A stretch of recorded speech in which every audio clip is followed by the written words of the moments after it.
Hello everyone, আসসালামু আলাইকুম। আজকে তোমাদের যে বিষয়টা দেখাবো সেটা হচ্ছে the difference between Islamic history and culture versus Islamic studies. এই বিষয়টা খুবই গুরুত্বপূর্ণ।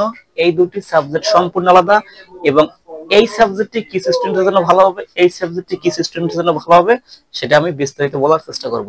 এবং এছাড়াও এখানে আলাদা আলাদা ভাবে ইসলামিক স্ট্যাটাস এই সাবজেক্টটি রিভিউ করা আছে, তুমি চাইলে ডেসক্রিপশন বক্স থেকে দেখে আসতে পারো। এবং ইসলামিক হিস্ট্রি এন্ড কালচার এটাও আমার সাবজেক্ট রিভিউ ভিডিও দেওয়া আছে, তুমি চাইলে দেখে আসতে পারো।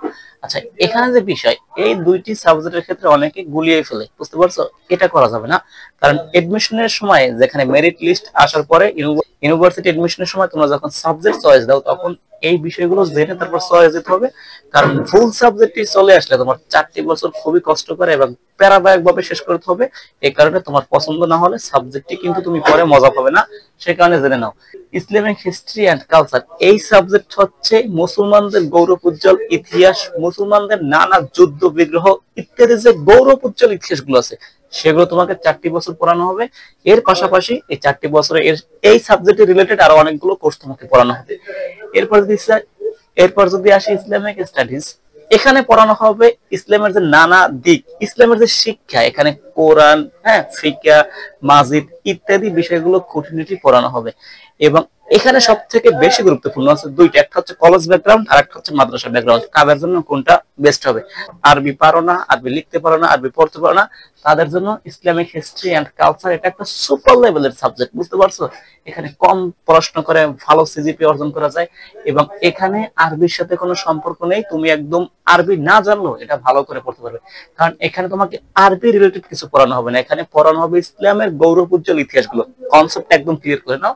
এবং ইসলামিক স্টাডিজ এটা কি, যারা মাদ্রাসা ব্যাকগ্রাউন্ড আছে ওদের জন্য একটা সুপার লেভেলের সাবজেক্ট, কারণ এখানে ইসলামের অনেক কিছু থাকবে।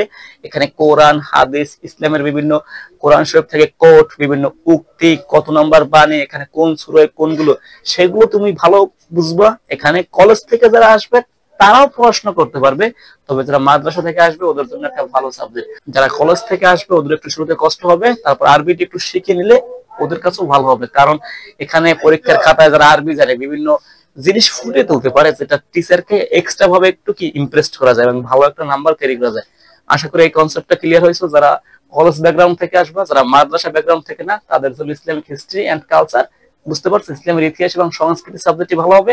এবং যারা মাদ্রাসা থেকে আসবে তাদের জন্য ইসলামিক স্ট্যাটাস এবং কি এই ইসলামিক যে শিক্ষা আছে সেই সাবজেক্টটি ভালো হবে। তবে দুটোই এখানে তোমরা এখানে চাইলে মাদ্রাসা পড়তে পারবা, এখানে চাইলে কি কলেজে পড়তে পারবা, এখানে চাইলেও কি মাদ্রাসা পড়তে পারবা, তবে এখানে চাইলেও কি কলেজে পড়তে পারবা। তবে কলেজের জন্য একটু কষ্টকর হবে, এটা তো সবার জন্য, বুঝতে পারছো? আর জব ফ্যাসিলিটিস বা অন্যান্য সুযোগ সুবিধা বলে উচ্চশিক্ষা, এগুলো আলাদা আলাদা ভাবে। আর বাংলাদেশে চাকরির ক্ষেত্রে জব রিলেটেড চাকরি নেই, ঠিক আছে? চাকরি এটা তোমার একদম এক্সট্রা একটি বিষয়, তোমার যে ক্যাপাবিলিটি থাকবে, তোমার যে দক্ষতা থাকবে, সেগুলো তুমি চাকরি পরীক্ষায়, জব পরীক্ষাতে ফাইট দিতে পারলে তুমি চাকরি পাবা, যে ডিপার্টমেন্ট থেকে আসো, কোনো সমস্যা নেই।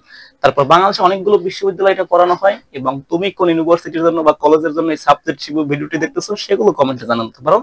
এবং পাশাপাশি অন্য কোনো প্রশ্ন থাকলে সেগুলো এখানে করতে পারো, সেই বিষয়গুলো আমি ক্লিয়ার করার চেষ্টা করবো। Thank you.